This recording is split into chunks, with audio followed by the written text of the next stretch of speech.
Mando Seven Junior, bienvenidos a su escuela bíblica Vida Abundante. Deseando en el Señor que hayan tenido una excelente semana, que estén muy bien en compañía de su familia, de sus hermanos y de todas las personas que en estos momentos te pueden estar rodeando. Gracias por estar aquí con la mejor disposición y ánimo para recibir esta clase que con mucho esmero hemos preparado para ti. Le damos gracias al Señor por tu vida, gracias al Señor por tu familia, por tu salud, porque en medio de esta crisis el Señor te ha sostenido, porque en medio de las situaciones adversas Dios está allí de la mano, te toma y te dice: aquí estoy, hijo mío, no tengas temor. Vamos a abrir tus labios en esta tarde y dile de todo corazón al Señor que estás muy agradecido con Él, porque a pesar de que estamos distanciados de unos con otros, los hermanos, no nos podemos ver en la iglesia, siempre podemos tener noticias de ellos. Gracias también, Señor, por los medios y las facilidades que nos das en estos tiempos para comunicarnos. Gracias, Señor, porque tú nos sostienes, pero sobre todo, Señor, gracias por ese regalo inmerecido, por ese gran regalo que tú nos has dado, que es la salvación, a través de tu Hijo Jesucristo. Queremos, Señor, entregarte en esta tarde nuestro corazón, nuestra mente, y que no permita, Señor, que nada nos distraiga ni nos desenfoque de esta formación y de lo que tú nos quieres enseñar. Te damos muchas gracias, Señor. Amén y amén. Bien, mis amados, el sábado pasado nuestro hermano Steve nos estuvo hablando acerca del bautismo. Es una lección muy importante y yo sé que de pronto muchos de ustedes lograron sentir o experimentar algunas inquietudes, algunas dudas respecto a este tema. Pero lo más importante es entender que como cristianos y como creyentes tenemos una serie de ordenanzas y de mandatos que están en la Biblia y que debemos ser obedientes y avanzar en la realización de ellos.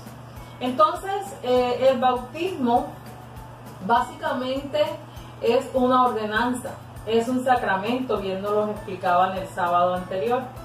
Como ya yo les he dicho en varias ocasiones, Jesús es nuestro modelo, nuestro ejemplo de vida. Y Jesús también cumplió con esa ordenanza. Jesús también fue bautizado. Eso lo podemos encontrar en el Evangelio según San Juan, capítulo 1, versículos 29 al 33. Allí observamos que estaba Juan el Bautista en el río Jordán y Jesús descendió hasta allá para ser bautizado, aún sin necesitarlo, porque Él es el Hijo de Dios, pero Él quiso darnos un ejemplo también de obediencia para nosotros, y eso es lo que nosotros debemos tener en cuenta. Además, también entender que por medio del bautismo nos levantamos a una nueva vida, debemos ser transformados. Entramos de una manera a sumergirnos en las aguas y salimos con una nueva vida, salimos restaurados, salimos renovados.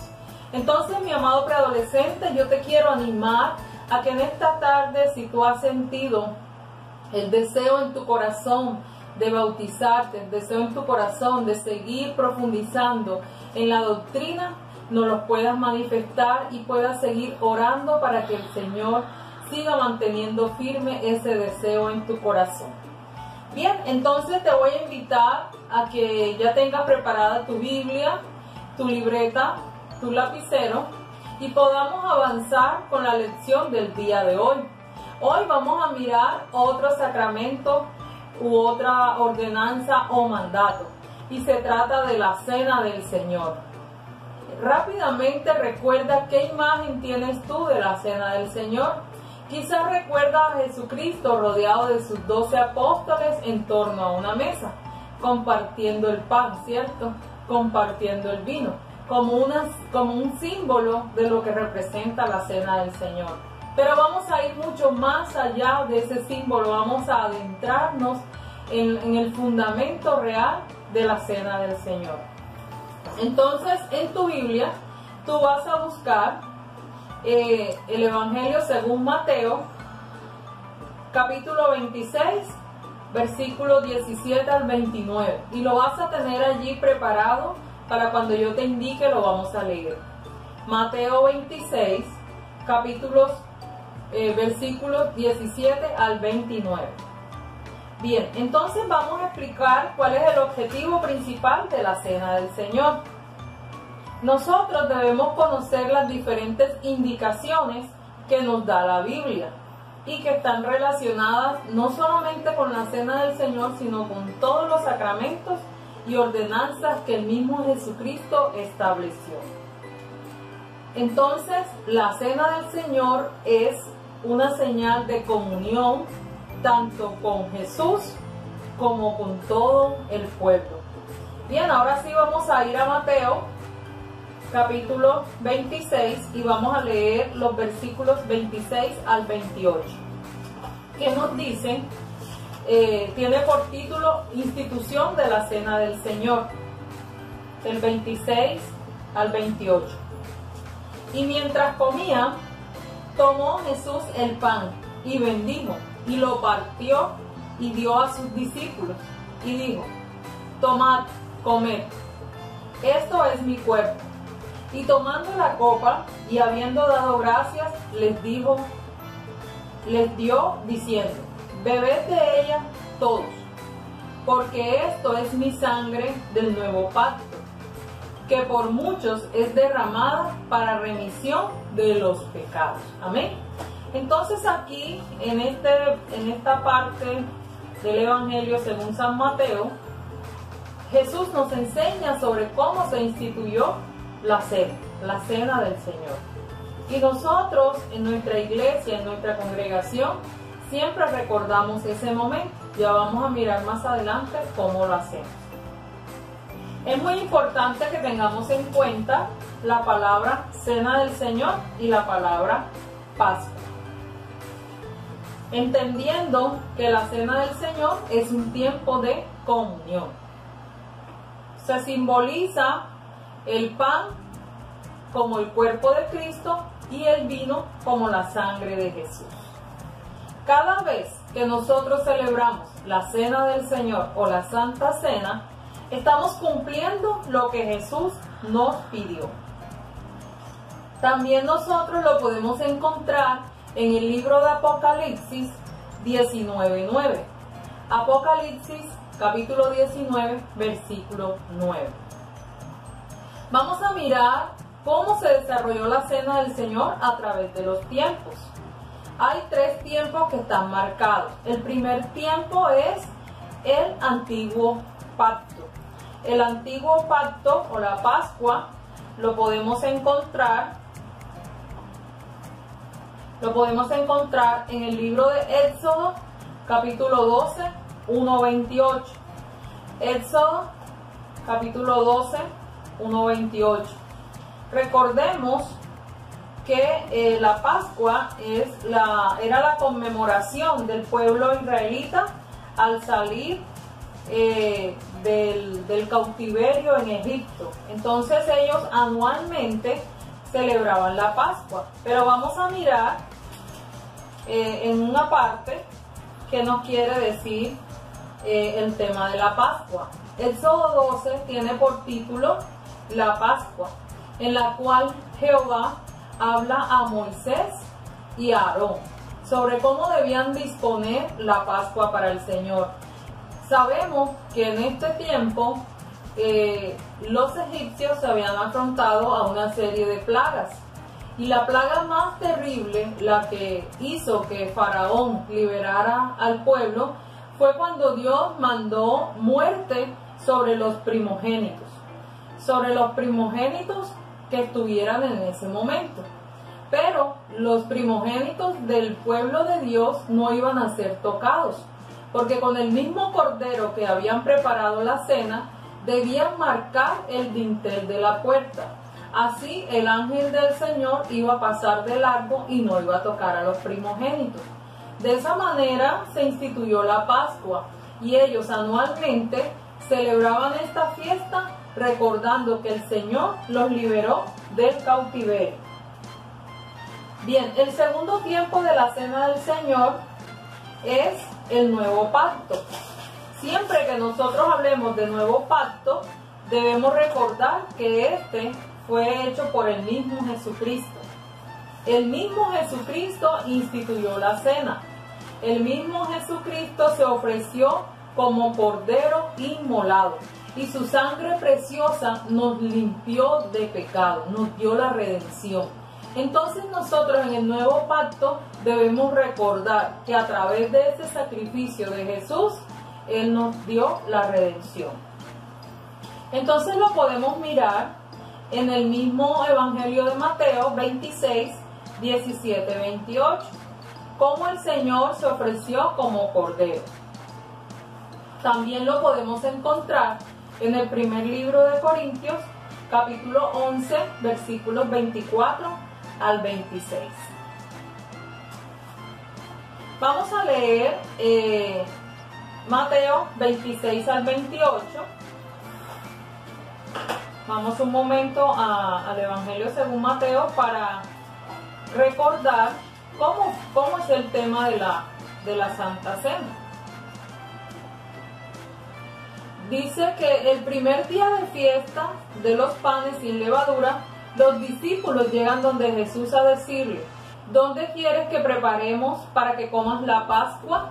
Y Jesús le da unas instrucciones y le dice cómo deben preparar la Pascua. Y allí el mismo Jesús se ofrece, que fue el versículo que leímos al iniciar. Entonces ustedes en casa pueden volver a leer todo el capítulo 26 del libro de Mateo e instruirse sobre la Cena del Señor. El último tiempo de la Cena del Señor es el pacto eterno, que también se le conoce como las bodas del Cordero. Dice: cuando el Señor venga nuevamente, celebraremos juntos la gran fiesta, la boda con la iglesia, la esposa de Jesús. Esto lo podemos encontrar en el libro de Apocalipsis 19, 7, 9. Y esto nos enseña de que la palabra de Dios no tiene vencimiento. La palabra del Señor está vigente, tanto ayer, hoy y para siempre. Entonces nosotros podemos leer un libro del Antiguo Testamento, podemos leer el Evangelio, podemos leer el Apocalipsis y todo lleva un hilo conductor, todo tiene sentido. Entonces en Apocalipsis 19, 7 al 9, nos dice: gocémonos y alegrémonos y démosle gloria, porque han llegado las bodas del Cordero y su esposa se ha preparado. Aquí están hablando de la iglesia. Y a ella se le ha concedido que se vista de lino fino, limpio y resplandeciente, porque el lino fino es las acciones justas de los santos. Y el ángel me dijo: bienaventurados los que son llamados a la cena de las bodas del Cordero. Y me dijo: estas son las palabras verdaderas de Dios. Aleluya. La palabra del Señor es fiel. La palabra del Señor es infalible. Y eso debemos tenerlo en cuenta. Bien, entonces los elementos que intervienen en la cena del Señor son el pan, que representa el cuerpo de Cristo, y el vino, que representa la sangre de Él. No quiere decir que el cuerpo y la sangre de Jesús se transformaron en pan y vino. Pan y vino es el símbolo que nos recuerda a nosotros, los creyentes, que allí está el sacrificio de Jesucristo. Eso es lo que representan esos dos elementos. Entender también que Jesús se ofreció como el Cordero. Por lo tanto, ya nosotros podemos llegar directamente al Padre. Nuestro sacrificio ya no vale, porque ya Jesús lo llevó a la cruz. Para terminar, otros aspectos que son muy importantes de la Cena del Señor.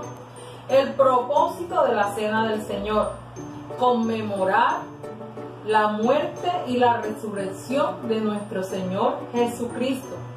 Nosotros, cada vez que tomemos la Cena del Señor o la Santa Cena, debemos recordar la muerte de Jesús. Debemos recordar por qué Él se ofreció como Cordero y llevó nuestros pecados a la cruz. Eso es lo más importante, el propósito fundamental de la Cena del Señor. También nos ayuda a fortalecer la comunión y la permanencia con el Hijo de Dios. Eso lo podemos mirar en el Evangelio según San Juan, capítulo 6, versículo 56. También nos ayuda la Santa Cena del Señor anunciar la muerte de Jesús hasta que Él venga. Sabemos que tenemos una promesa por parte de Dios de que su Hijo Jesucristo viene por segunda vez. Y hasta que eso ocurra, nosotros debemos anunciar. ¿Cómo debemos nosotros tomar la Santa Cena si sabemos que es una ordenanza o un mandato? Debemos prepararnos, debemos llegar con reverencia, debemos examinarnos a nosotros mismos, saber en qué condición nos encontramos, pero también debemos discernir. Ya nosotros hemos escuchado en otras ocasiones de lo que es discernir. El discernimiento es examinarnos, saber qué es lo bueno, qué es lo malo, qué es correcto y qué es incorrecto, ser prudente respecto a nuestras propias acciones. Eso es lo que es el discernimiento. Si nosotros discernimos y sabemos que estamos en lo correcto, podemos tomar la Santa Cena. Pero si sabemos que hemos cometido un acto incorrecto o no prudente, debemos abstenernos de tomar la Cena del Señor, porque estaríamos impuros, estaríamos dándonos gusto a nosotros, pero no estamos cumpliendo realmente con la ordenanza. Participar dignamente, y esto nos lo dice el libro de Corintios, primer libro de Corintios, capítulo 11, 27. Nosotros debemos participar dignamente de la Cena del Señor. El módulo aquí al final nos da una conclusión que yo se la quiero leer porque considero que es de gran edificación para sus vidas. Dice: la Cena del Señor es un sacramento que, al igual que el bautismo, define la identidad del creyente. En la celebración de la cena o la comunión, recordamos la obra de redención que Jesús hizo en la cruz, donde Él entregó su cuerpo y su sangre como un precio por todos nuestros pecados. Cuando nosotros celebramos este sacramento de manera adecuada, estamos dando un testimonio vivo de nuestra madurez en la fe. Y nosotros mismos nos convertimos en multiplicadores de esas ordenanzas o sacramentos que Jesús mismo instauró. Jesús dijo: el que come mi carne y bebe mi sangre tiene vida eterna, y yo le resucitaré en el día postrero. Mis amados, espero que esta lección haya sido de gran edificación para su vida. Pero así como esta, también debemos tener claridad en los compromisos que tenemos con nuestra escuela bíblica de formarnos como verdaderos creyentes, como verdaderos cristianos afianzados en nuestra doctrina, para que luego las cosas del mundo, lo que escuchemos, los cuestionamientos, no nos afecten, no nos hagan tambalear, no nos hagan volver al mundo, no nos hagan volver atrás. Entonces, hace 15 días se les colocó un reto, el reto de responder algunas preguntas sobre la escuela bíblica. Quiero decirles que solamente 2 adolescentes cumplieron con esto. Si son 21 estudiantes, ¿dónde están los otros? Esa es una gran pregunta para que tú la respondas en casa. Entonces te vamos a dar nuevamente la oportunidad que el día de hoy, apenas termines la escuela bíblica, puedas enviarnos la respuesta. Puedes copiarle al maestro Estilo, a mi persona, o si prefieres lo mandas por el grupo de familia. No te desenfoques. Sabemos que los tiempos son difíciles, pero debemos gozarnos en el Señor y esforzarnos por conocer cada día más de su doctrina. Doy gracias a Dios por esta sesión, doy gracias a Dios por sus vidas, y ya sabes, enfócate en Cristo. Un abrazo.